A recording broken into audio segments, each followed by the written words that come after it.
the highest state of spiritual intelligence or mind mastery is to welcome all things. So as you welcome all things and you get back to training and you're running and there's the judgment, it's oh, I see you, judgment. Okay. It's not immediately buying into that judgment as truth, which then we identify with it, and that creates suffering.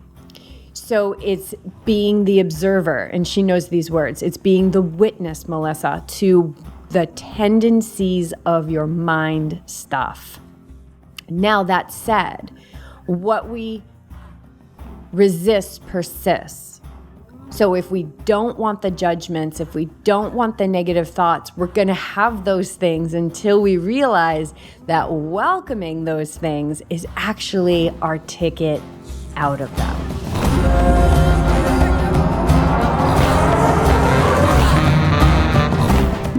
Welcome to the Yogi Triathlete Podcast. I'm Jess. I'm here with BJ, and this is our September O Show. It's the Open and Honest Show, and we have some really good questions today to dive into that I really think encompass so much of what Yogi Triathlete is all about, and it has so much to do with mindset, both training, racing, and then things that we traverse as humans on this planet with families and goals and egos and all that stuff. It's good. So thanks for sending in those questions.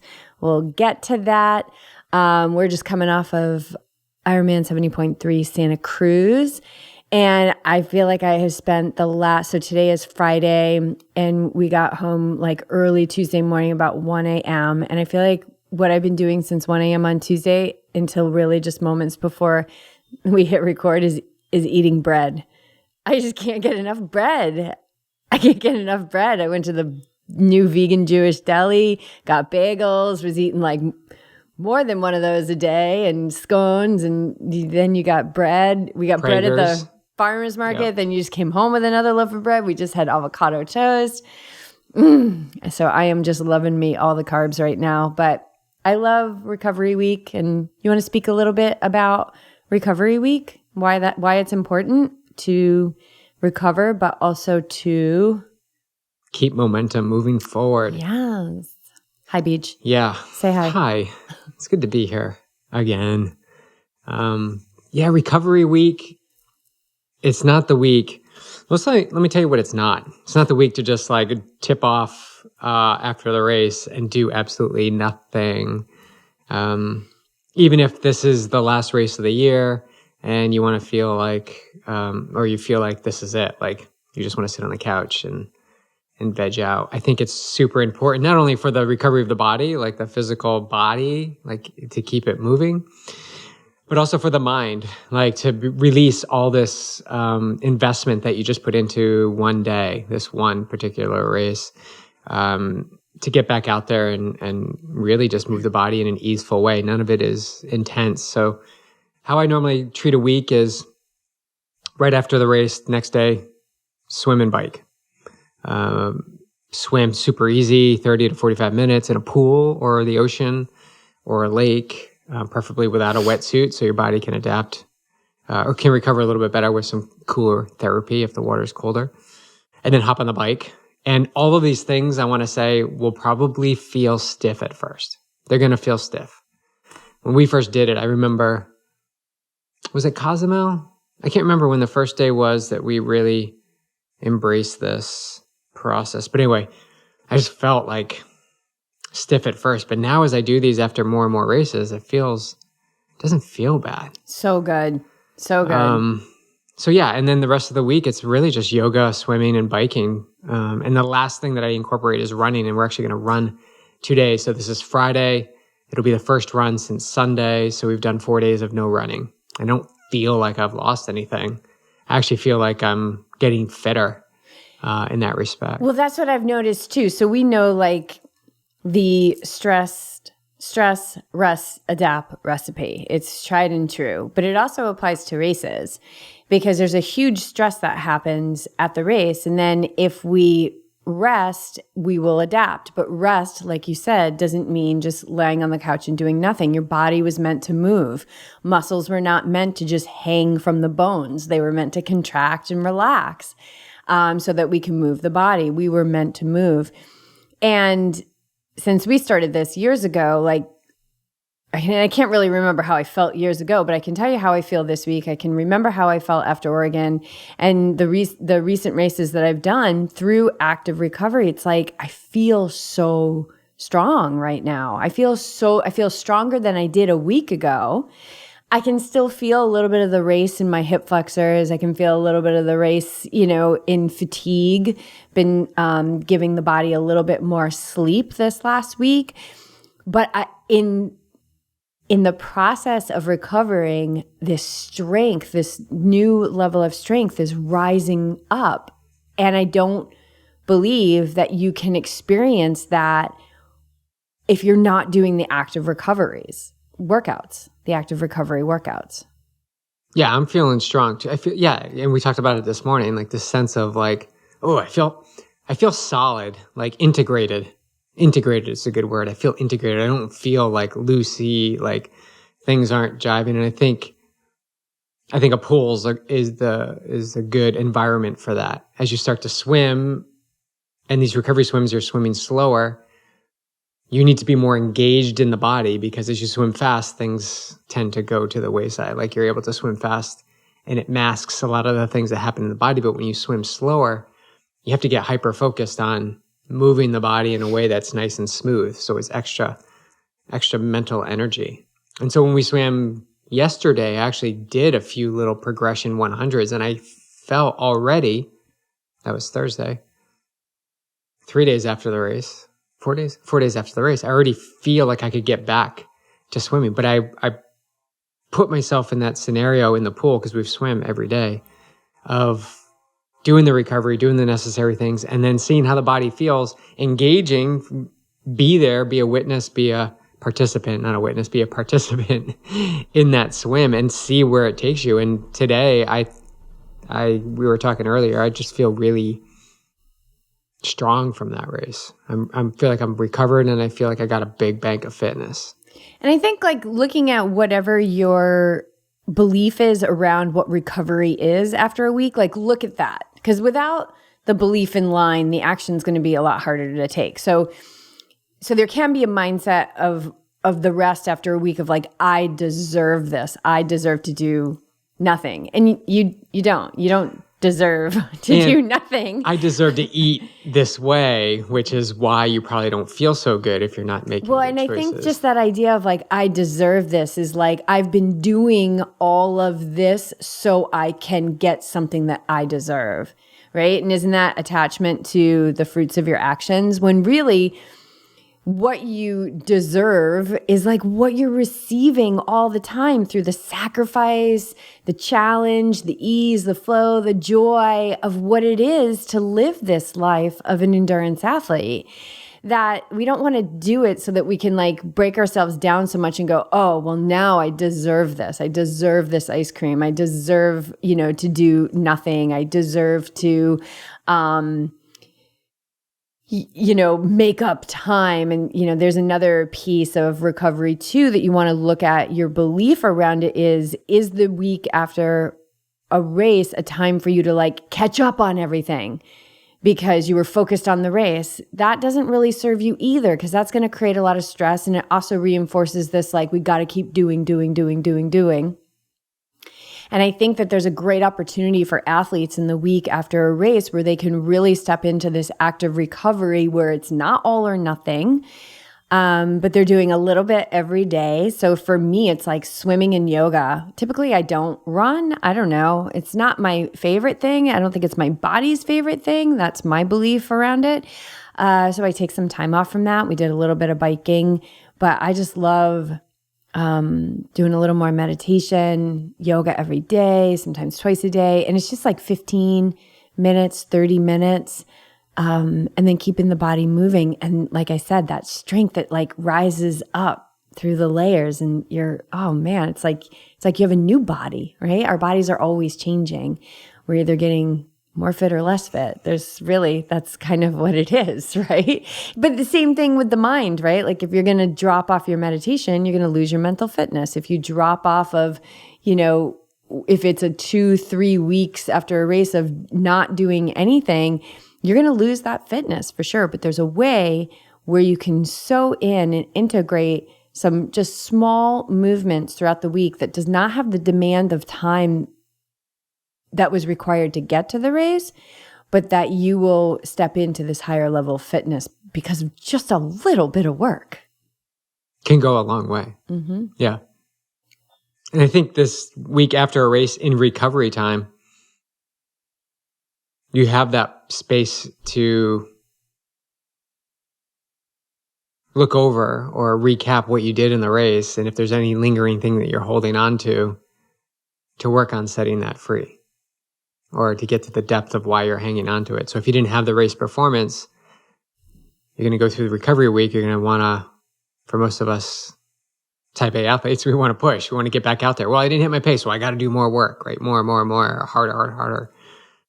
And I think it's that low workout intensity that allows you to be with yourself, to work through what it is that you're attached to that may not have happened on race day. But isn't like the way we're recommending you handle a recovery week, isn't that the way that you'll be able to push harder? Because Absolutely. You're actually going to be at a higher level of fitness. Absolutely. Yeah.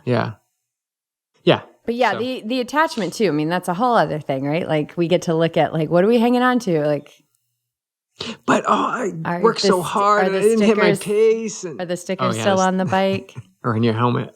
Oh, yeah. We went for a bike ride the other day and we took a selfie and I realized I still had my number on my helmet. So yeah, I'm guilty of it too.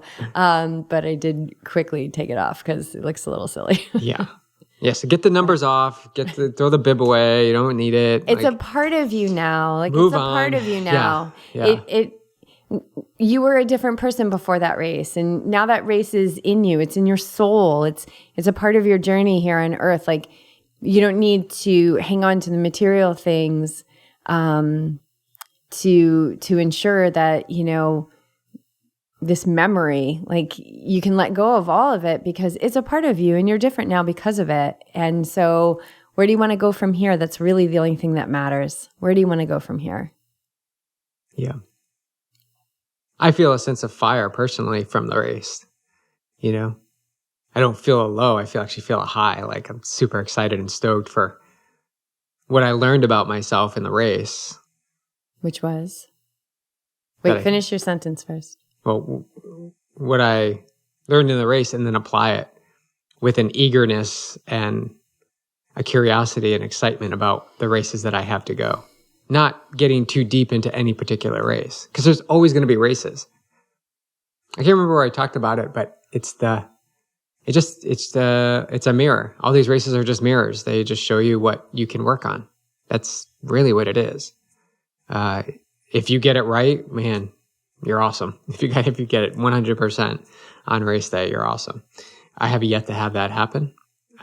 There's always something, but I always am pulling away learnings and lessons and things to work on. So yeah, well, for me, I just, I'm on the right path. I'm not going to change too much. I really firmly believe the things I'm doing are making me faster. It just is a matter of what happens on race day. What shows up. That's all. I know my time will come. And now you're heading into Kona. Kona's coming.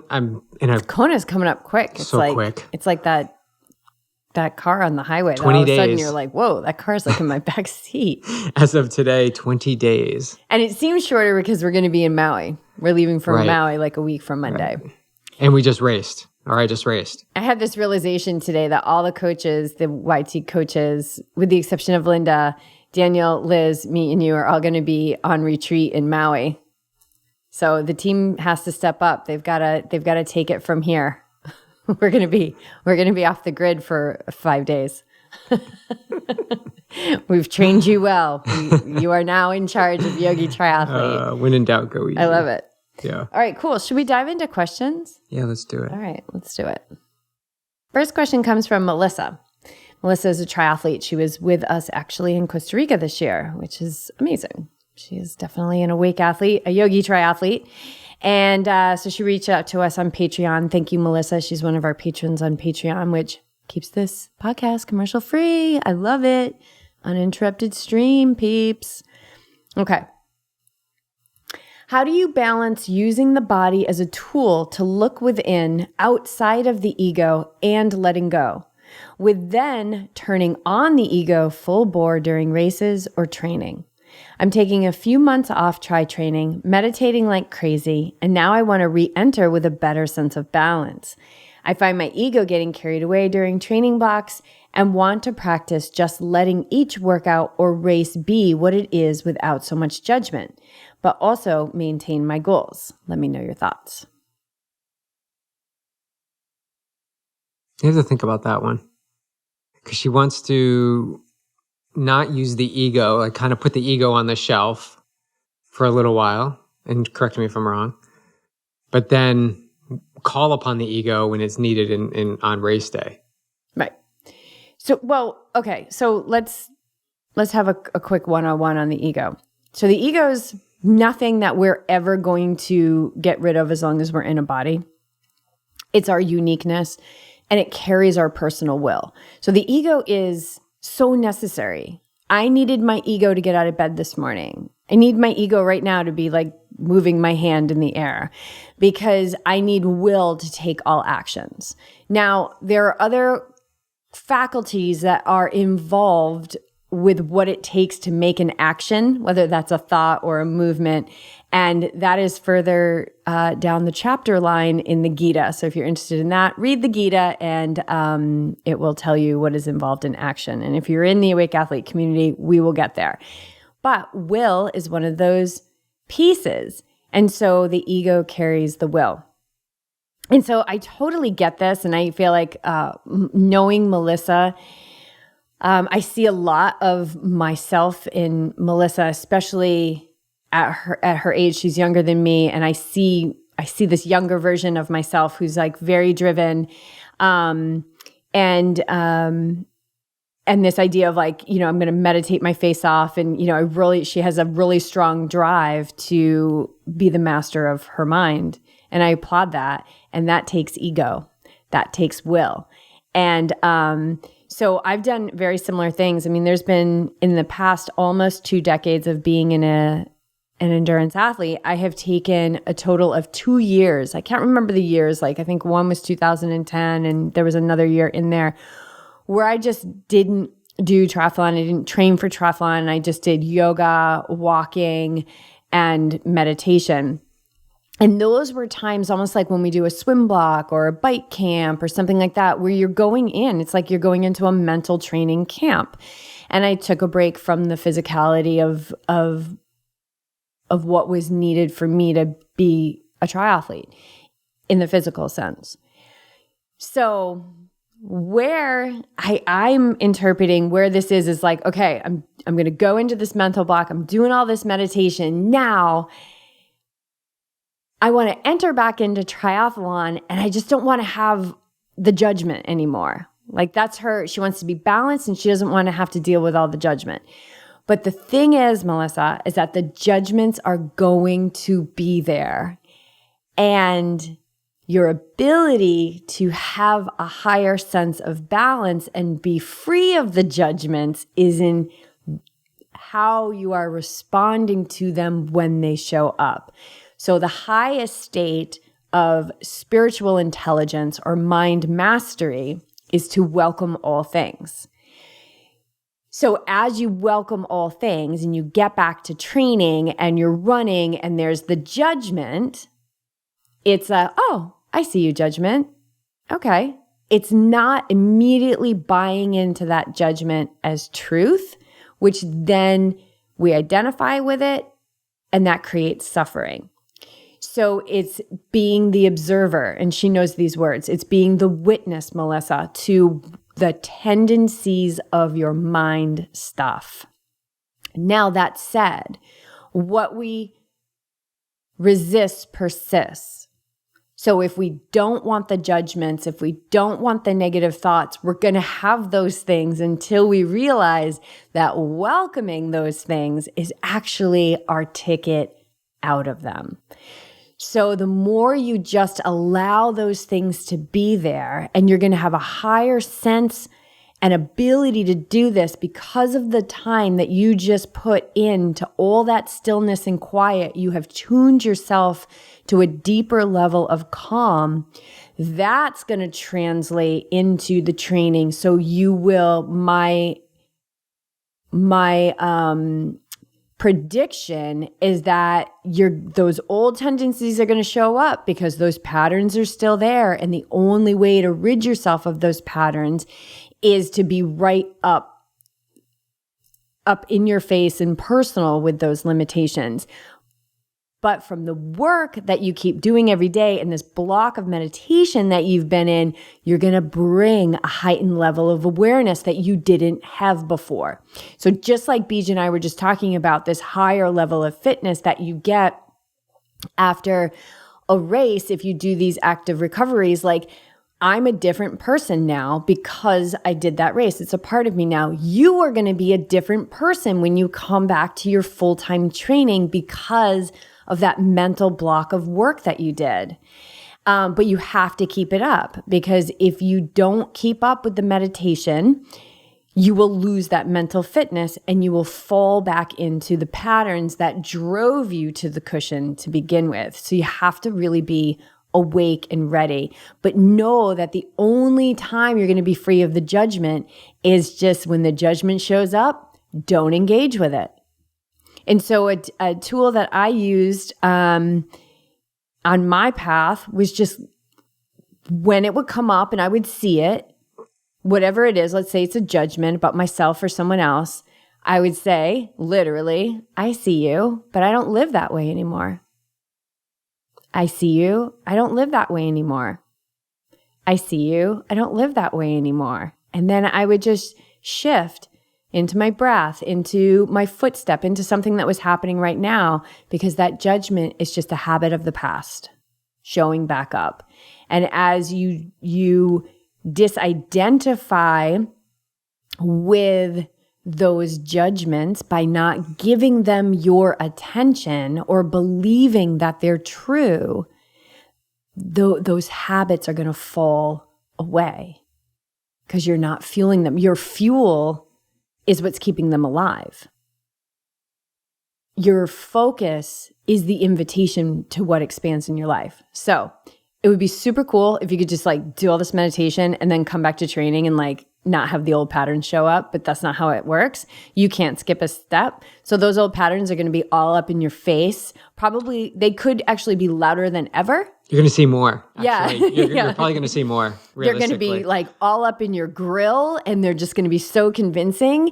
And that, my friend, is where the work is done. That's where the difference is made. And that is what really allows an athlete to be the master of their mind. Like, this is the game changer. It's right there when it's all up in your grill. Yeah. That's, I don't know if I can top that. It's participating in the moment when this comes up that is the only moment that you can make change. It's that moment. It's also like what we were talking about before with, traffic is always happening right now. Traffic is happening. It's happening right now, right over here on the 5, the traffic is happening. But when you get frustrated and irritated in traffic, what's the thing that changed? You actually inserted yourself into the traffic. You put yourself in the traffic. So with Melissa and triathlon, you can go away and meditate, but triathlon's still happening. People are still getting frustrated on race day. Things are challenging. Italy just got canceled, or I think because of weather. Like, all these things are still happening. When you insert yourself back into triathlon, nothing has changed with triathlon. It's just your reaction and perspective of triathlon.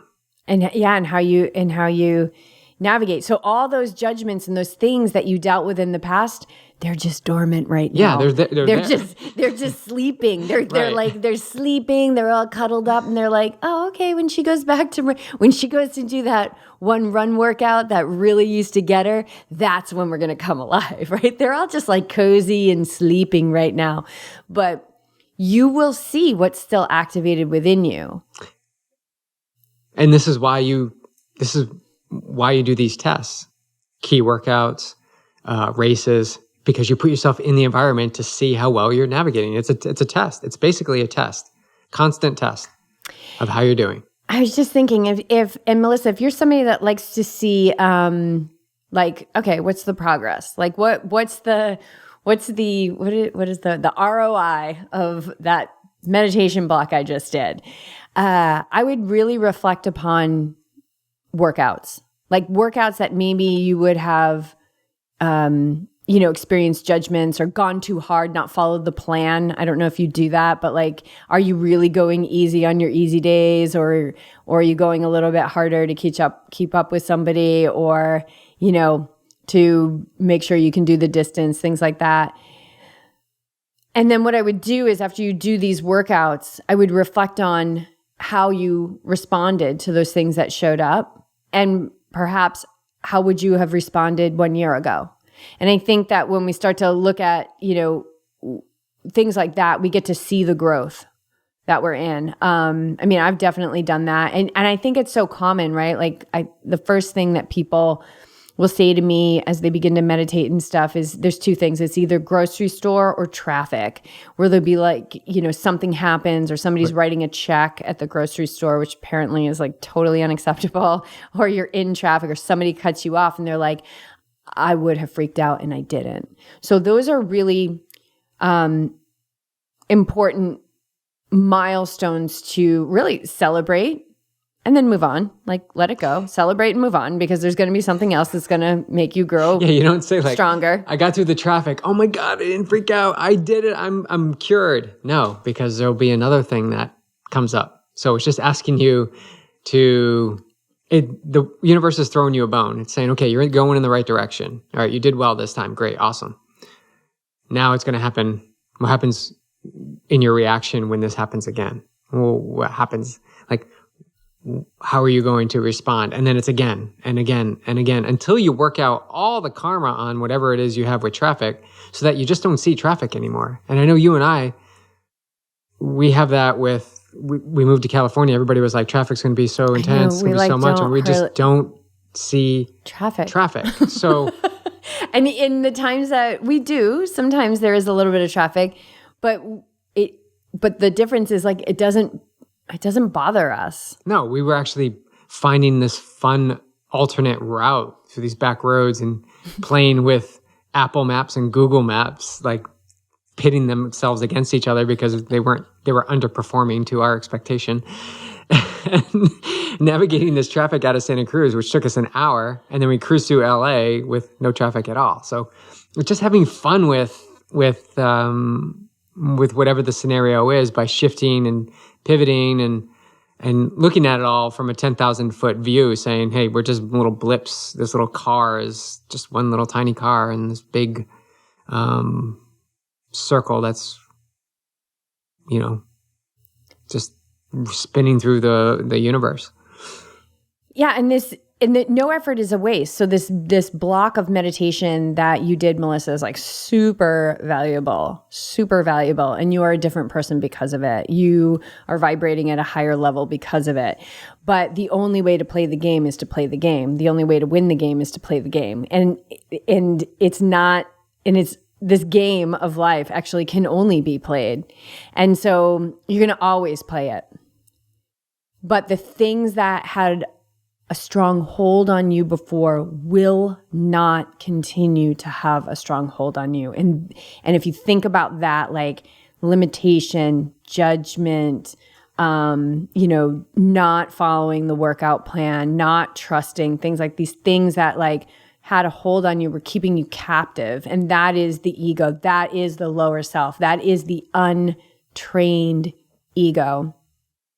And the only way to train the ego is when it shows up like it's the boss, and you go with so much kindness, by the way, this is very, very important, relentless gentleness, like, oh, hey, ego.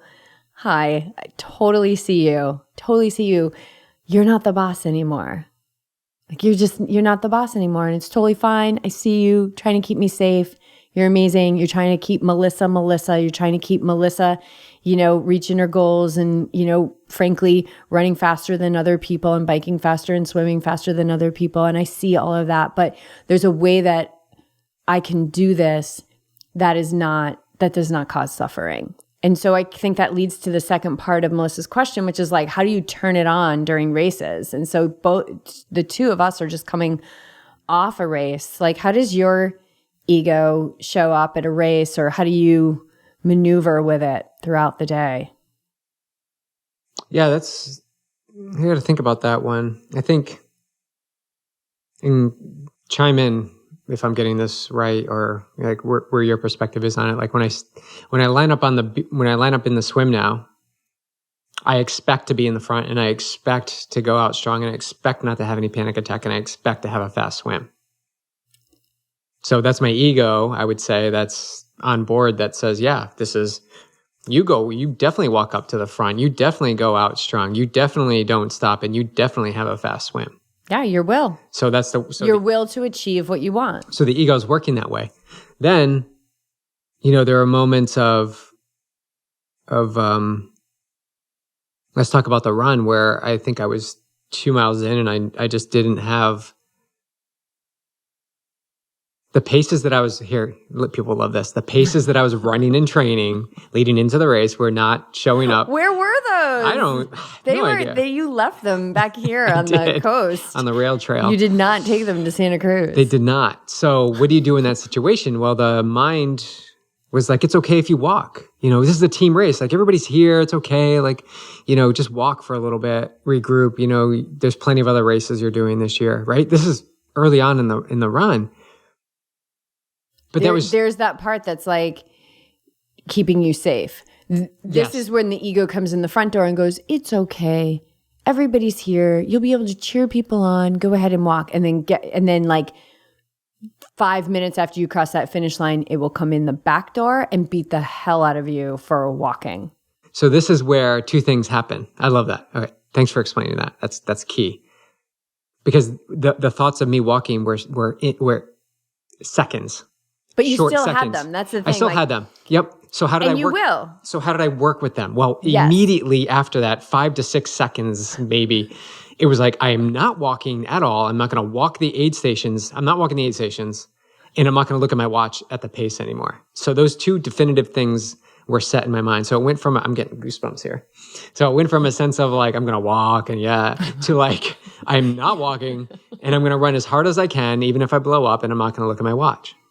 So am I doing what I tell my athletes, which is be your best on the day. Be your best today, whatever that best is. It ranges from many different things. So I quickly shifted to that. I didn't look at my watch. I didn't stop at any of the aid stations. I ran through. I was pouring, empty cups of water on my head, because, by the time you grab them, sometimes it's like a quarter of an inch of water. And so I would miss it and just not get the water. So you just keep going. And I just kept moving until I couldn't run anymore. And more often than not, in those instances, I'm able to pick it back up. But just so happens in this race, I had a few more of those moments. So I was feeling good, and then I didn't feel good, and then I felt good, and I didn't feel good. So it just was a commitment to myself. I guess the ego jumped in there and was like, no, you're not. You're not gonna walk the aid stations. You're actually gonna do the opposite. You're gonna go run through all the aid stations, something that you've talked about a lot. And I think the ego comes into play super strong on another level when you know people out there who are racing, who are similar to your abilities, and you see them out there, whether they're ahead or behind you. And the ego definitely rises up in those instances. Even if you don't have an inkling of what their training look like, they're still in front of you, right? Or they're nearby. So how do you react? And I think the ego definitely shows its face then. Because the ego needs you to be better. It's in comparison energy. So if you're in comparison energy, that girl's bike is way better than mine. She's going to ride faster than me. I should get another bike. Maybe I should have biked longer. Maybe I shouldn't have skipped that long bike on Saturdays. Like 100% in those moments, the lower self has taken over and is living your life for you. And so what BJ just described is the ego and the ego. So the ego coming in saying, oh, it's okay. You deserve to walk. It's all right. But BJ knows he's onto it. He knows like that does not feel aligned because BJ knows who he is, because he has sat his butt on that meditation cushion for thousands of hours over the last decade. And so that didn't feel right to him. Then the ego came back in and goes, oh, nuh-uh, I am running every aid station. I am, so it comes alive again. But it's moving in the direction that BJ desires. So he's like, okay, I'm going with it. But know that is the ego too. So that's why the ego is not your enemy. But if you're not onto its calling cards, so it needs you to be better than or less than. It needs a victim. It needs a victimizer. It needs an antagonist, a protagonist. It needs all of these things. And on top of it, the lower self, untrained, lives through the senses. So it lives through what it sees, what it smells, what it hears, what it tastes, and what it touches. And it believes that that is all that is real, that all that exists. And when you practice meditation, you tap into something else, this underlying reality that is infinite and unchanging. And that is something that BJ has tapped into. So when you have a relationship with that part of yourself, and it can even just be like just noticing that pause between your breath, you'll notice that there's a calm space in there. And to whatever degree Melissa has cultivated that relationship, without that cultivation of that relationship to calmness or your true nature or that infinite underlying reality, whatever we want to call it, you will never be able to discern when the ego is hurting or helping you. So before we discovered this unchanging underlying infinite reality that is under all of nature and at the essence of all human beings and animals and life on this earth, we were living our life through the eyes of the ego. So how can you discern the ego when it's all you know? And this is an ego world. So the time that she just spent in all that meditation is going to just reward her and pay her big dividends when she gets back to training and racing. Now, something that I alluded to earlier about like the ego, like, oh, I see you, but I don't live that way anymore. The way I harness the ego I don't have to do honestly, I don't have to do a lot of work with it anymore. I just don't. And that's kind of a nice thing, knowing that that's coming to anybody's future who is deciding that they're going to live with their eyes awake, and not sleeping anymore. But when I first started it, I remember meditator Bob telling me, because I would always have a session with him right before a race, and it was before Ironman Lake Placid. And it was 2012, and that Ironman was like, that was brutal. They're all brutal, right? But like I had an 8-hour bike that day. And before the race, he said to me, get all your faculties going in the same direction. Be the leader of your mind. And I was like, all right. And I didn't really know what that meant, but I remember being on the back side of that course by Whiteface and being like, okay, all right. Because I actually wrote a blog post about this, and it should be on the Yogi Triathlete website. If it is, I'll put a link to it in the show notes. But there was this point on the second loop of the bike where I was riding and I saw the ditch and it was like really jagged rocks. And I thought to myself, well, I could just swerve and go into that ravine, probably get hurt, and they'd pull me off the course because I can't quit. There's ego right there. I couldn't quit, which is a great quality of athletes. Like for me, it would have taken an injury, or a bike crash to come off that course. Or I can get my faculties going in the right direction because I'm in mental chaos right now, and I can just move forward knowing I'm going to have an 8-hour bike. And I remember in that moment, I was like, all right, everybody, listen up. Like reasoning, perspective, memory, ego, intelligence, intellect, everybody. I need everybody moving forward. I need everybody to follow me. I am in charge. We are going to take it pedal stroke by pedal stroke, and we are going to finish this bike ride. We are not going to give up. We are not going to ride our bike into a ditch. Everybody get in line. We're moving forward. And so for me, like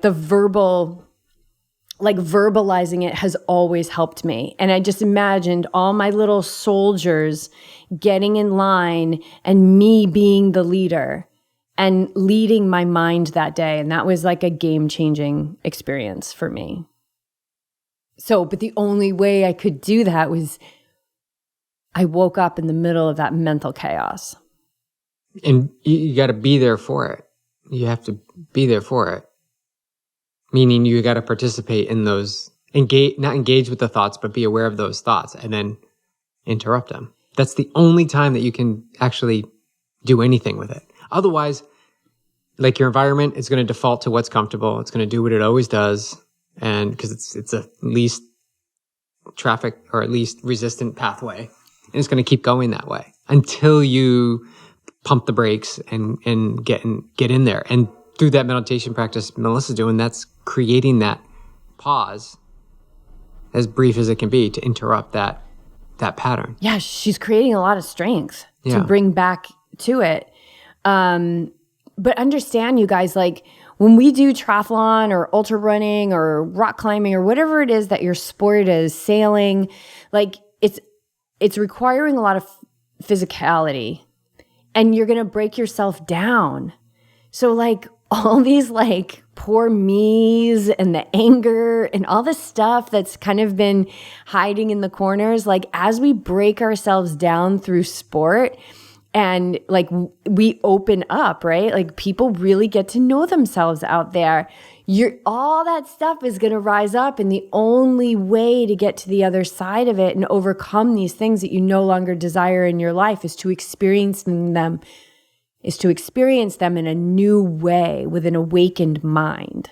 And that's what she's going to bring to it. So Melissa, you have to trust that that is what you're bringing now back to the sport.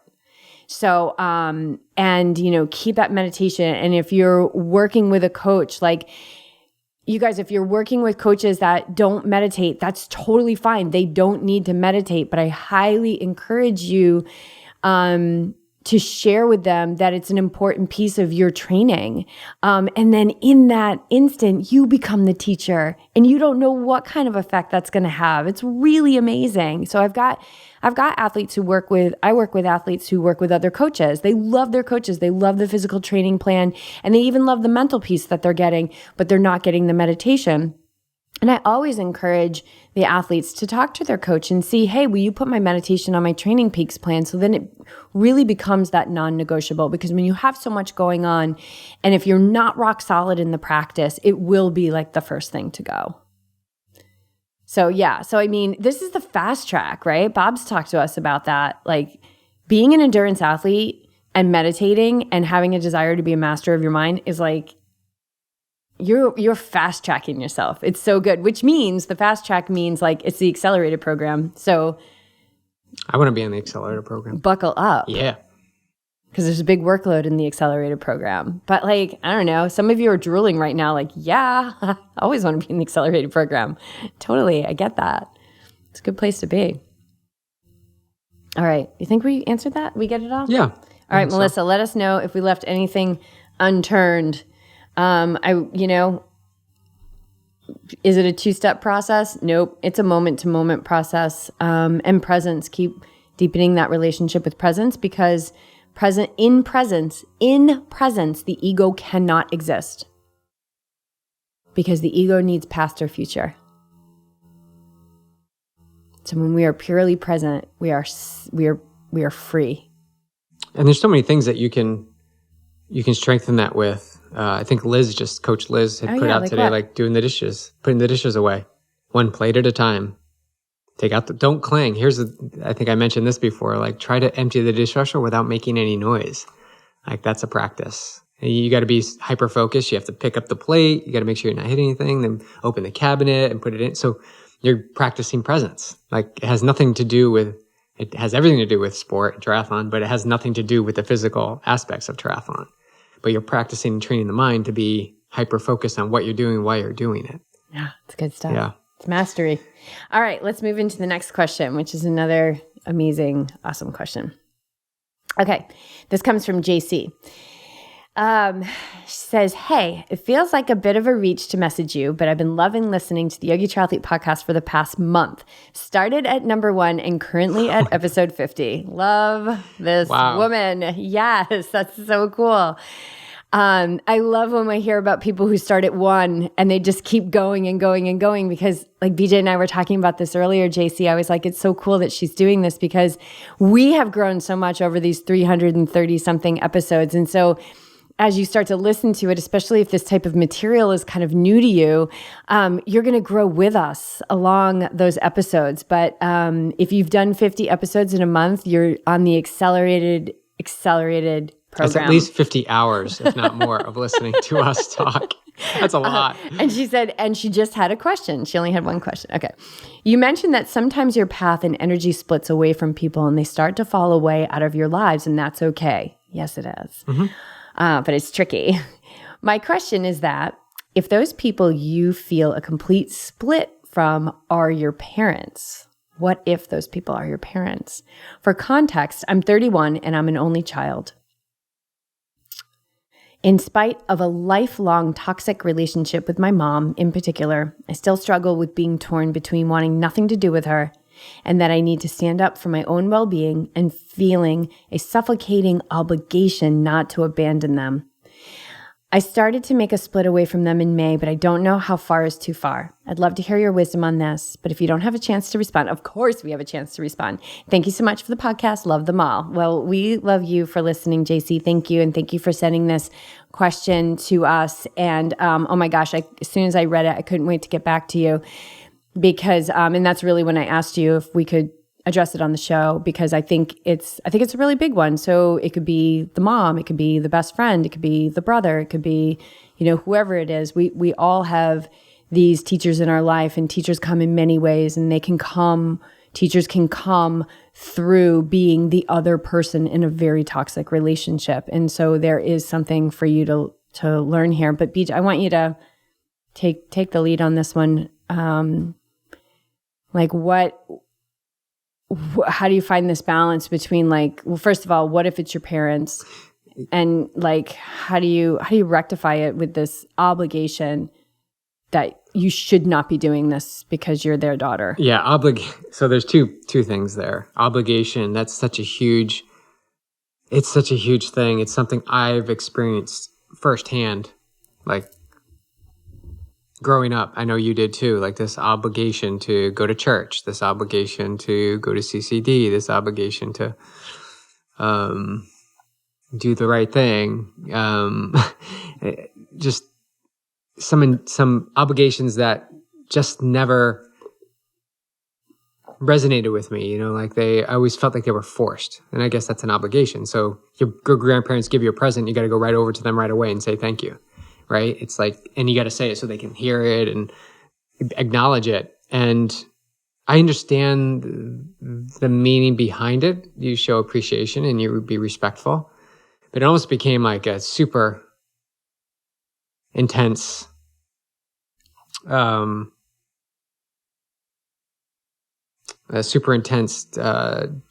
that you had to do. And it just didn't feel right. So how does one get over that? Well, this is the second part where Bob was very instrumental in this, where he was like, you're not strong enough yet. You're not strong enough yet to go back home and visit or to address these things. So you just play the game. And if you can't do that, you don't go. You just don't. And I'm talking about my personal experience here. There was a time there I just couldn't go, and it was okay not to go back and visit family. But when I had eventually developed the tools and patience and done the inner work to sort of see things from a different light, see it from a perspective of love, right? This love of everyone. They're doing the best they can with the tools that they have. I was able to slowly start to insert myself back into that dynamic. I wasn't strong enough at first. So JC, this may be, you may resonate with this a little bit. The answer isn't going to be black or white. The answer is going to be how you continually move forward with the things that feel the best for you. And we always have three options. We can engage, we can endure, or we can walk away. And those are three things to keep in mind as you meet up with family. So if you engage in them, expect it to get, a little bit chaotic, a little bit raw, a little bit intense. If you endure, expect that you may possibly be able to keep your mouth shut and not say anything, but you're carrying this weight with you. And if you leave the situation, you still have that with you. So you're going to have to still process that. Otherwise, it's just going to keep festering down deep. And the next time you go home, it's going to add another layer and another layer. So enduring's not that great either. Or you can walk away. And that's what I did. You got to walk away from the experience for a temporary period till you're strong enough to be able to come back and address the situations that used to light you up and get you frustrated or stressed or whatever, and be able to navigate them with a little bit more ease and calm. But that comes through experience. It comes through, well, first of all, it comes through getting curious about where your hard lines are. Getting curious about that. When you start to drop the hard lines, you start to see an opening there. And maybe the perspective you have on particular aspects of the family are true, and maybe some are not true. Maybe there's a window there to maybe there's some gray area, and you start to open the window as to maybe you can find some common ground. And that may be a huge reach right now. So again, take time with this process. There is no right or wrong. There is no timeline. It's not like in 6 weeks you're going to be able to work through this, but always do the best you can and do the thing that feels the best, because the feeling, I believe, is the truth. And like I said, sometimes you're not as strong to start, and you got to take that time. I had to step away where you would be like, I'm going back to see my family. And you were like, it didn't bother you. And so I had meaning me. Yeah, meaning you, meaning Jess. And I had to witness that. I don't know if it didn't bother me, but I remember that day, like BJ and I do our sessions together, and Bob's like pointing through the screen, the Zoom call, and he's like, you're not going back east. And he points at me, he goes, you're going back east. I was like, why? Why do I have to go? And he's like, because you need to go. And I don't know why. I just trust what he says. And so I got to work. We all get to work through this stuff, you guys. Family is, that is like some really, really deep roots in our path, in this life and, beyond and before, quite frankly. So BJ really touched upon something that is not really to be taken personal, but just like this kind of this recognition, like, you're not strong enough right now to be with them. You're not strong enough right now. And what does strong mean? Strong means that you're healing. You have healed the hurts within you that are the other half of this toxic relationship. It truly is like everything is energy and there's alignment. So there's something there. And I promise you, I have been in toxic relationships myself, and they are painful. And we just want to we want that answer to say, okay, I'm going to cut the tie and then I'm done. But you're not done, because there's something really deep here to heal. So, first, 100% permission to take care of yourself, because as you care for yourself, you're going to get stronger. And I promise you, if you work with the stuff that you find inside, and I'm going to give you some tools, that your relationship around this relationship is going to change drastically. And your parents, your mom may never change, but the way that you relate to her will be the most beautiful thing you've ever experienced in your life. And that's all, I can just tell you that through experience, but that's not how you're going to experience it. You're only going to experience it through your experience, not me telling you about mine. So take your space, but in that space, if you're ready, do the work. So a really wonderful, first of all, I'll just give you the whole book. Byron Katie, Loving What Is. Total game changer in my life. Completely transformed a toxic relationship in my life that is still in my life today, and love this relationship in a new and expanded way that I never even thought possible because of one of the exercises in Byron Katie's book, which is judge thy neighbor. So you would take your mom and you would get a piece of notebook paper and you would just judge her. Like, just let it rip. It's okay. You got to release the suppression. Let it rip.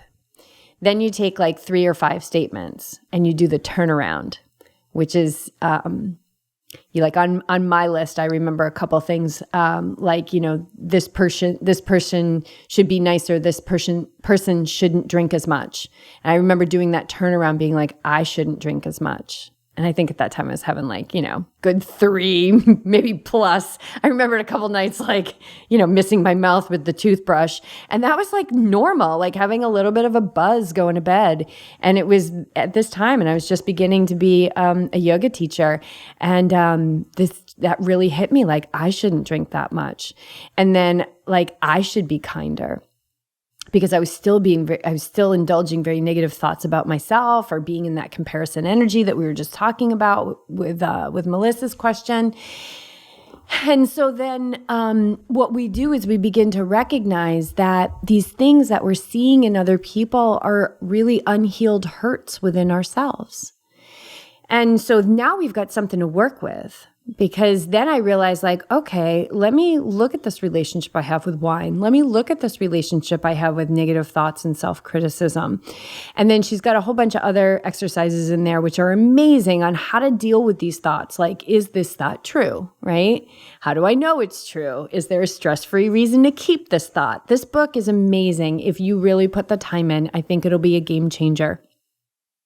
And then, this is a super important discernment too, is that, let's say, and I don't know any of the details about this relationship, and so I'm not picking on your mom, but let's say there is behavior that your mom is doing that is not kind. That is not okay. That is not okay. This work doesn't mean that the way that people act is okay. It's not okay. And so when the behavior is not okay, you need to distance yourself from it, because environment is stronger than your will. But who your mom is not that toxic behavior.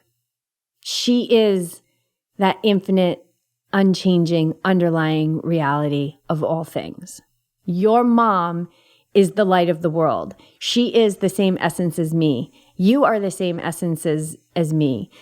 We are all connected through this beautiful, powerful energy of unconditional love, which allows for suffering and toxicity so that we may evolve as beings. And your mom's playing a really critical role in your evolution. If you are awake, this will be one of the most magnificent things you've ever traversed in your life.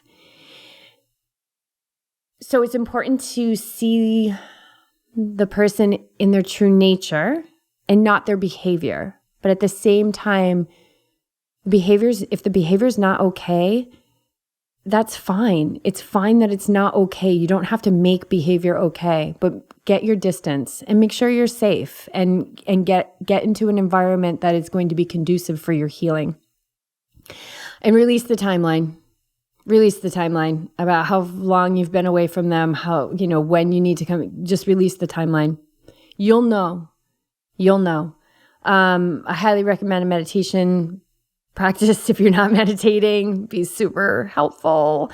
And then the other thing that I will share, which is such an amazing prayer and mantra. A lot of people around the world know it. It's the Ho'oponopono prayer, which is to make things right again.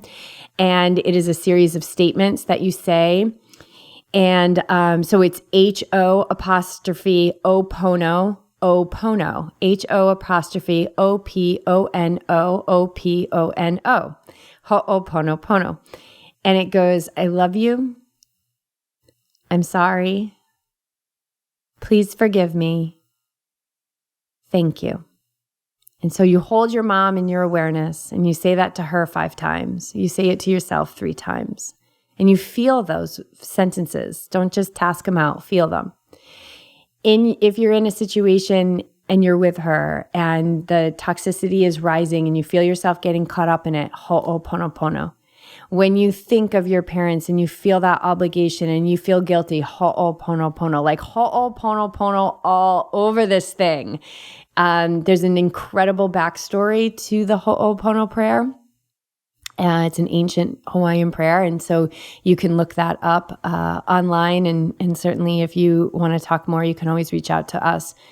But I think those are 2 extremely good tools, and anything else, Beej, on that? I don't think so. I think those are good. I was going to say peace and harmony, which is just a quicker kind of sending love out. Oh, yeah, tell her that one. Just the piece, just because it's shorter. And honestly, I use it nonstop when I'm on my long bike rides because I see carnage on the road all the time, and for me, it creates a sense of like a lost life, like an unfortunate lost life. And it brings up stuff with me when I'm riding. So I send 5 peace and harmonies to whatever the animal is that's on the road, and then 3 to me. And I just keep working through it until my sensation, my feeling has dissipated. Sometimes I have to say it once. And I'm on, and I'm done. Yeah, that's so important. So say that again. Like, how does she know if she's doing Ho'oponopono or peace and harmony? How does she know when she's done for that? The feeling, for that session. The feeling will change. You're not going to be it's not going to be such a heightened state of distress or anxiousness or sadness, or the emotion gets to be more neutral, I would say, because you kind of move on to the next thing. But yeah, and I think it's important to give that back to yourself. It's always, I give the 5 to the being that's laying there, but I give 3 back to me because I understand I'm part of that too. We're all one, so we're connected. So it's kind of like this passing. I see you. I understand where you're at. I'm going to keep moving forward. I've got work to do. That could very well be me as well. Yeah. And just keep that flow going. So I do peace and harmony. And you feel the suffering of that animal. Like you feel the pain, you feel the loss. Like that's the interconnectedness that you're feeling. And so we can't create or destroy energy, but we can transform it. And I remember I asked Bob, I said, Bob, where does all this frustration go that I'm processing, like, and letting go of? And he says it transmutes back to love. And I was like, what? That's amazing. Like I get to be the catalyst to transmute anger into love, judgment, separation, into love. So know that when we do these practices and we do them until we feel, like BJ said, we feel calm again, that you've transmuted that energy back to its source. It's incredibly powerful. But you got to be willing to feel. Yeah. Yeah.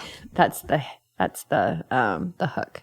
And you can loop this back to Melissa's question with training, like when you feel sensation, when you feel that nervousness and anxiousness on the swim and you're focusing onto a mantra or something that's happening now, eventually that's going to move away because you're back into flow and you didn't pause or stop or stop in the swim. You just kept going. You worked through it while you were doing the activity. Yeah. So that's where it benefits as an athlete. And if we look at these 2 questions, like Melissa and JC, like the work is the same, ladies. The work is the same. Mm-hmm. It's just you're applying it to whatever. Melissa's learning it through triathlon. JC's learning it through her parents. And I'm sure there's other areas in their life that they will also be able to apply these things and reap the rewards of them. So yeah, you can see kind of It doesn't matter what the external situation is or who's in the relationship or whether that relationship is with triathlon or with a sibling. The work is always the same. That's what's so cool about it. Just keep applying the same thing and everything in your life is going to change and get better. But you got to feel it. You got to like be willing to walk over the coals. You got to be willing to have a dark night of the soul because you will. You absolutely will have those things. But they're there to help you clear yourself of whatever it was that drew you into that situation to begin with. Yep. Yeah. Wow. That's so good. Thanks so much for the questions. Thanks so much, Beej, for weighing in with your wisdom. Yeah. They're deep questions. And I'm glad I can share perspective. I'm glad I'm open to it. Cool. Yeah. All right. Well, see you guys next month with the Osho. We're off to Maui, and then we're going to Kona. And then will this launch before St. George? Yeah. Oh, yeah. This is going to launch in like 2 weeks. Okay. Yeah. So yeah. Let us know if you're going to be in Kona. We'd love to see you. I think if that coffee boat's still there, I'm going to be swimming out to that thing every single morning. So that's where I'll be. All right. Costa Rica, if you're interested, Costa Rica retreat is May 13th through the 20th, 2023. And then our training camp is open for registration January 12th to the 16th. Yeah. Here in Carlsbad, California. Those dates are tricky. Those dates are tricky. Yeah. 12th to the 16th, 13th to the 20th. Here in Carlsbad, California. So come on out to sunny SoCal in January. It's going to be so awesome. All right. Peace.